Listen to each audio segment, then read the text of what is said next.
Let me welcome all of you to what has been a long journey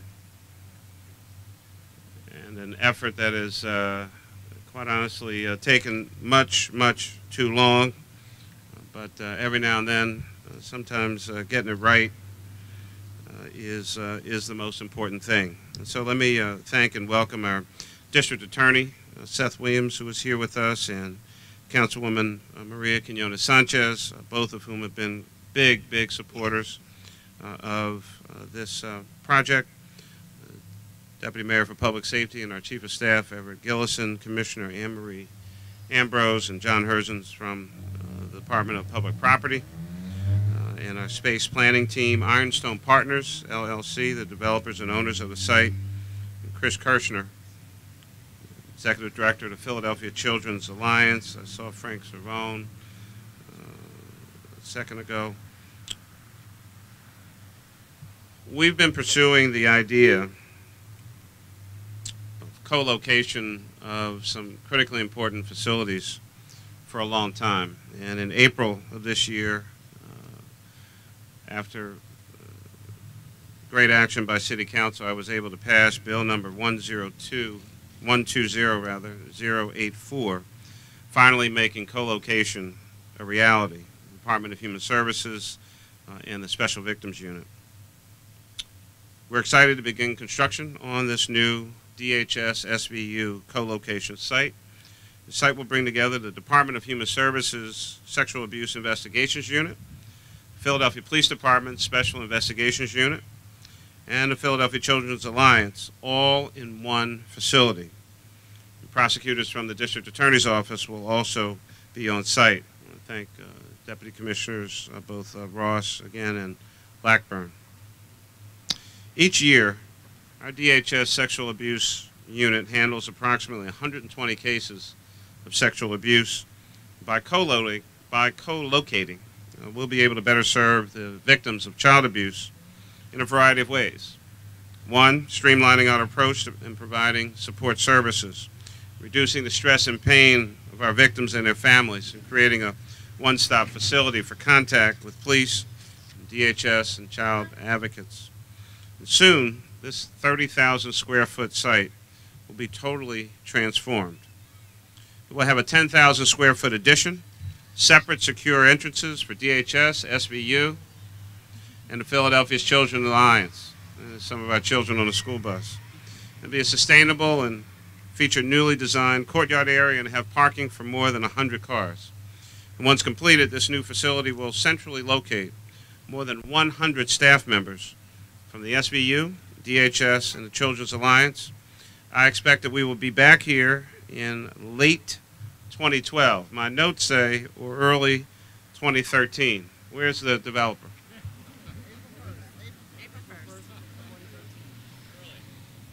April 1st, 2013. We know what April 1st generally is. I'm not planning on this being a joke, right? You'll be a very unhappy person, let me assure you. But I know that I want to thank you seriously for your help and your support and your cooperation.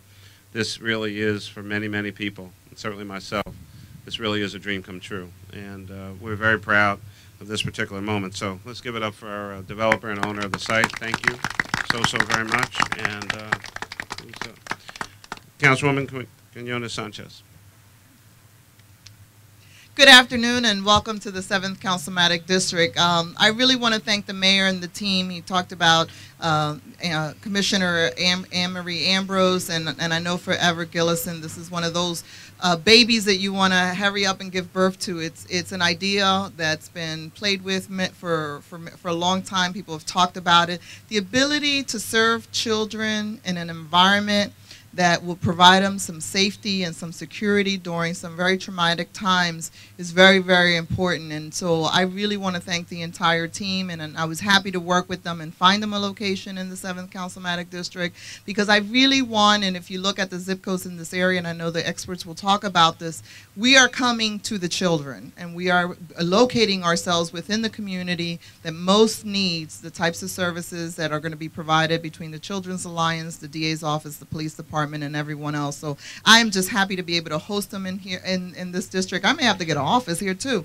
and happy that they will be here to address the needs of children during this really critical time. So thank you all.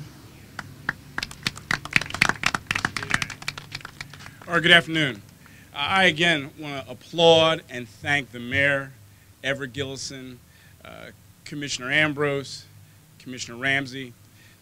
Individually, we do a great job for these victims. Collectively and collaboratively, we do a great job. This facility will allow us to even better serve a whole class of victims that for far too long have gone silent. And unfortunately, these crimes, child abuse, child sexual abuse, rape, for far too long we haven't listened enough.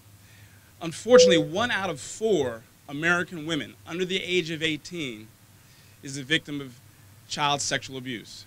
1 out of 6 American men under the age of 18 are the victims of child sexual abuse. This facility will allow us to better serve a population that we need to serve better. We've got a lot of publicity, a lot of trials, a lot of media attention to these crimes. I think it has only allowed us to better serve people, and more victims now feel comfortable coming forward. So again, this facility will allow us to help bring perpetrators to justice. More importantly, it will help us to help victims, to get them the counseling they need so they can heal. So again, I'd like to thank the mayor for all of his hard work, and the district attorney's office. We look forward to improving the services that we provide collaboratively with our partners. Thank you. So on behalf of the Department of Human Services, I can say I'm delighted to be here today. As the mayor said, this has been a very long journey. I thank our partners, the District Attorney's Office. Seth Williams has been terrific, Commissioner Ramsey and all his wonderful staff who work with us on a day-to-day basis. I want to thank my DHS staff, some of whom are here today, fresh off of a visit to Chicago, looking at what they do in Chicago to make sure that we're really implementing a state-of-the-art facility here in Philadelphia. This is one of the steps in the long line that we have at DHS to really improve the lives of children, and this is one of the national best practices. We're thrilled that we're finally being able to implement that. PCA is a national expert on how we do this, and our partnership with them is incredibly important. Their board membership have been the advocates behind this. Many of them are here today. I want to thank all of them for their patience as we've moved forward. And as Councilwoman Sanchez has said, she's been really welcoming of this in her district, and we're very grateful for her. Many of the children who live in her district are actually recipients of the services that we're able to provide, and it allows us an opportunity to really do that in a more trauma-informed way, easier way for the family. So we're really thrilled that we're moving forward on this critical step today. All right, good afternoon, and on behalf of my boss, Commissioner Ramsey, we want to thank everyone involved, from the mayor, deputy mayor, Commissioner Ambrose, and the developer as well. We're very excited about this endeavor because it gives us an opportunity to work with our partners to better serve one of the most important groups in our city, and that's the children. So we're excited about that. I mean, obviously, one of the consequences of being here is they'll be more centrally located for us in the police department. It'll give us an opportunity to better serve this area just by traversing it to and from. So we just think a lot of good things are going to come from this, and we're just very happy about it. Thank you. I am Chris Kirkner, the director of the Philadelphia Children's Alliance, and in this city so rich with history, I just wanted to take a minute to give a historical perspective to the issue of child sexual abuse. In the 1960s, in our society and across the country, we formalized a mandated response to child abuse, but it was focused on child physical abuse. It set up our child welfare agencies and a response system. In the 1970s, we began to see a small number of child sexual abuse cases being reported to those child welfare agencies and to law enforcement. But in the 1980s, we saw an explosion of reports of child sexual abuse in Philadelphia, across the state, and across the country. In the mid-80s, the first program like ours, a Children's Advocacy Center, was founded in Alabama by a prosecutor who recognized some special challenges presented by child sexual abuse cases. And in 1990, our agency, known as the Philadelphia Children's Advocacy Center, and we've since been renamed Philadelphia Children's Alliance, we were founded in 1990 by leadership of the very agencies that are here today, DHS, police, prosecution, who all went to Alabama to see how they were doing it there in order to improve these investigations. At the same time, as we investigated more of these cases, we realized how truly challenging they were. It's often the child's word against the alleged offender's word. Very few cases have witnesses, very few cases have physical evidence, and it's a crime that thrives in secrecy and shame that results in silence. And when you overlay that with the number of individuals who have to investigate when there is an allegation of abuse, child welfare, law enforcement, prosecution, medical and mental health providers all need to get involved, you run the risk that the very system that's in place to protect children will end up traumatizing them even further.